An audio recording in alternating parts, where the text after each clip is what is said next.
وہی جگ جس کی کچیاں پورے کمرے میں پھیلی پڑی تھی اور چھوٹی زخمی ہو گئی۔ بتاؤ ابھی کیسے ٹوٹا؟ ذیشان کو یوں خاموش کھڑا دیکھ کر نائلہ چڑھ کے بولی، وہ مجھے چکر آ رہے تھے، پانی پینے کے لیے جگ اٹھایا تو جگ گر پڑا، پھر بھی چھت پر کھلی ہوا میں چلا گیا، اس لیے کچیاں وہیں پڑی رہ گئیں اور بیچاری چھوٹی زخمی ہو گئی۔ ذیشان نے شفاقی سے جھوٹ بولا، لیکن اس کا دل واقعی دکھ رہا تھا، نورے کے لیے نہیں، نمرہ کے لیے، کیونکہ نورے اس کی بہن تھوڑی تھی، اس کی تکلیف معنی نہیں رکھتی تھی ذیشان کے آگے، بلکہ اسے تو رہ رہ کر مریم پہ غصہ آ رہا تھا، جس کی وجہ سے نورے ہاتھ سے نکل گئی۔ پریشان مت ہو ذیشان، 2 ہفتے 3 ہفتے میں ٹھیک ہو جائے گی چھوٹی، تم خود کو قصوروار مت سمجھو، کیونکہ ہر انسان کو اپنے حصے کی تکلیف جھیلنی پڑتی ہے۔ نائلہ تم تو سمجھدار ہو گئی ہو، واہ واہ! ذیشان نے بات مذاق میں اڑائی، ہمیشہ سے ہوں، چلو آ جاؤ چائے بنائیں، نہیں تم جاؤ میں چھوٹی سے ملوں۔ ذیشان نے کمرے کی طرف قدم بڑھا دیے۔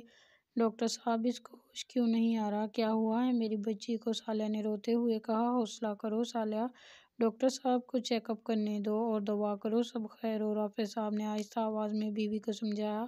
کب سے ایسی حالت ہے بچی کی؟ ڈاکٹر نے کرسی سنبھالتے ہوئے سوال کیا۔ ڈاکٹر صاحب آج دوپہر سے ہی عجیب رویہ تھا، اس کا سارا دن خاموشی ہی رہی ہے تقریباً، اور بولتی ہے تو اٹک اٹک کے، پتہ نہیں کیا ہو گیا ہے میری بچی کو۔ صالحہ ڈاکٹر کو تفصیل بتاتے پھر اشک بہانے لگی۔ آپ دونوں میں ان دنوں کوئی لڑائی ہوئی ہے؟ ڈاکٹر نے اگلا سوال کیا۔ نہیں، دونوں نے یک لفظہ جواب دیا۔ آپ دونوں میں سے کسی نے بچی کو مارا ہو یا ڈرایا ہو؟ نہیں ڈاکٹر صاحب، ایسا کچھ نہیں، کہ میں اور صالحہ تو بچوں سے اونچی آواز میں بات تک نہیں کرتے، رافع صاحب نے مزید کہا۔ خیریت تو ہے نا ڈاکٹر صاحب، آپ ایسے سوال کیوں کر رہے ہیں؟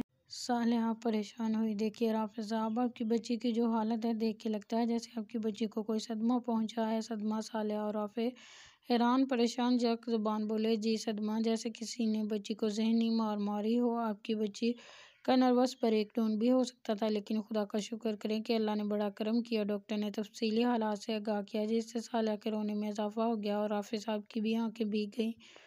دیکھیے رافع صاحب، پریشان ہونے کے بجائے میری بات غور سے سنیں۔ جی کہیے ڈاکٹر صاحب، میں سن رہا ہوں۔ رافع صاحب، اللہ نے بڑی مشکل سے بچا لیا ہے، لیکن آگے آپ دونوں کو احتیاط کرنی ہوگی تاکہ اللہ کے حکم سے نورے کی حالت سدھرے نہ کہ بگڑے۔ بچی کو جتنا ہو سکے شور شرابے سے دور رکھیں، ڈانٹنا تو کیا، اونچی آواز میں بات تک نہ کریں، اور جتنا ہو سکے بچی کو خوش رکھیں۔ اور ہاں، ابھی بچی کو نیند کے انجیکشن کے زیر اثر رکھا ہے، اس لیے پوری رات نہیں اٹھے گی۔ ایسے سٹریس کی حالت میں نیند کم ہی آتی ہے، اس لیے میں نے لو پوٹینسی کی نیند کی گولی لکھ دی ہے۔ ڈاکٹر نے تمام تفصیل اور احتیاط دونوں میاں بیوی کو بتائی۔ بہت شکریہ ڈاکٹر صاحب، چلو صالح۔ رافع صاحب ڈاکٹر اور صالحہ سے ایک ساتھ مخاطب ہوئے اور دونوں نورے کو لے کر ڈاکٹر کے کمرے سے نکل گئے۔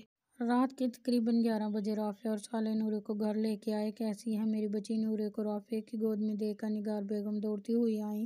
آرام سے اماں سو رہی ہیں نورے، ڈاکٹر نے کہا ہے شور شرابے سے دور رکھیں۔ رافع صاحب نے اماں کو ایک دم آہستہ آواز میں سمجھایا۔ چچا تم اس کو سلا دو اندر، بیٹا رافع ہمارے کمرے میں سلائے گا، میں اپنی بچی کو سینے سے لگا کے سلاؤں گی تو شاید اس کو آرام ملے۔ صالح نے روتے روتے کہا۔ اے بیٹا رو کیوں رہی ہے؟ میرا دل گھبرا رہا، بتا کیا ہوا ہے، کوئی خطرہ تو نہیں ہے نا؟ نگار بیگم کپکپاتے ہوئے وجود کے ساتھ زمین پہ بیٹھ گئیں۔ اچھا رونا بند کرو، ٹھیک ہے سب اماں کو بھی پریشان کر رہی ہیں۔ رافع صاحب نے آہستہ آواز میں بیوی کو ڈانٹا اور قدم کمرے کی طرف بڑھا دیے۔ اماں اٹھیں، اندر چلیں، خیر ہے سب، اللہ کا شکر ہے۔ صالحہ نے اماں کو سہارا دے کر اٹھایا۔ کچھ دیر بعد رافع نورے کو سلا کے آئے تو اماں اور صالحہ گمسم سی بیٹھی تھیں۔ اماں مت پریشان ہو، ڈاکٹر کہہ رہا ہے اللہ نے بڑا کرم کیا ہے، مگر رافع بیٹا اچانک ہوا کیا ہے اس کو؟ اماں ڈاکٹر کہہ رہا تھا بچی کو صدمہ ہوا اب کہ صالحہ نے کہا ہے صدمے کا صدمہ؟ اماں حقیقتاً حیران ہوئی۔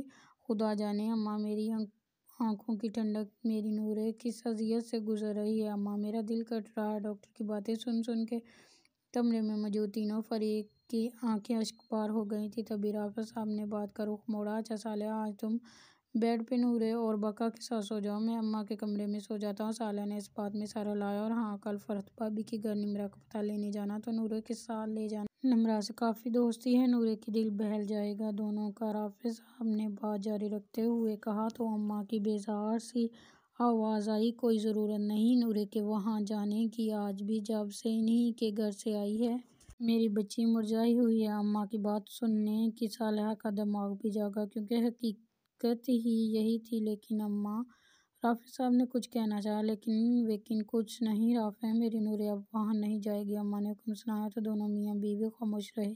رات کے 3 بجے کا وقت تھا جب تمام لوگ نیند میں گم تھے، مگر رضا صاحب کے گھر کے 2 کمرے روشن تھے۔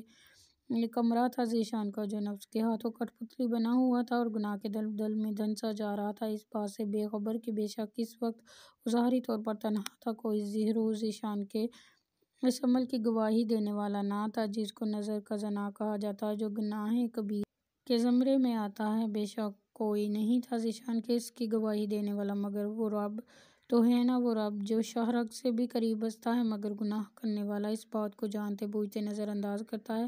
گناہ کرنے والا گناہ کی لذت کو تو پا لیتا ہے، مگر صراط مستقیم کو گنوا دیتا ہے، نیکی کے بدلے گناہ کا سودا کر لیتا ہے، اور بے شک وہ گھاٹے کا سودا ہے۔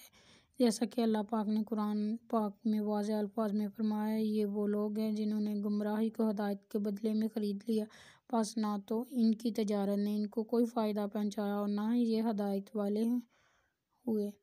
رضا صاحب کے گھر میں ایک اور کمرہ بھی روشن تھا اور وہ تھا روحان کا۔ بظاہر تو دونوں بھائی ایک سے لگتے، مگر دلوں کے بھید تو میرا رب جانتا ہے۔ روحان کی عمر اس وقت 19 سال تھی۔ وہ 10 سال کی عمر سے جب سے روحان اور ذیشان کا کمرہ الگ کیا گیا، روحان روز رات کو تنہائی میں اپنے رب کی بارگاہ میں تہجد ادا کرتا، کیونکہ اس کو صراط مستقیم کی تلاش ہے، اسے ڈر لگتا ہے اس دن سے جسے حشر کہتے ہیں۔ سورۃ المومن میں اللہ فرماتا ہے، وہ دن جب سب لوگ بے پردہ ہوں گے، بغیر لباس کے، بغیر کسی عورت کے سامنے کھڑے ہوں گے۔ حشر کے دن اللہ سے ان کی کوئی بات نہ چھپی ہوگی۔ اس روز پکار کے پوچھا جائے گا، بادشاہت کس کی ہے؟ تو سارا عالم پکار اٹھے گا، صرف ایک اللہ کی، جو بہت زبردست ہے۔ پھر فرمایا، آج ہر شخص کو اس کی کمائی کا بدلہ دے دیا جائے گا جو اس نے کی تھی، آج کسی پر کوئی ظلم نہ ہوگا۔ اللہ حساب لینے میں بہت تیز ہے، یعنی اللہ کو حساب لینے میں دیر نہیں لگتی۔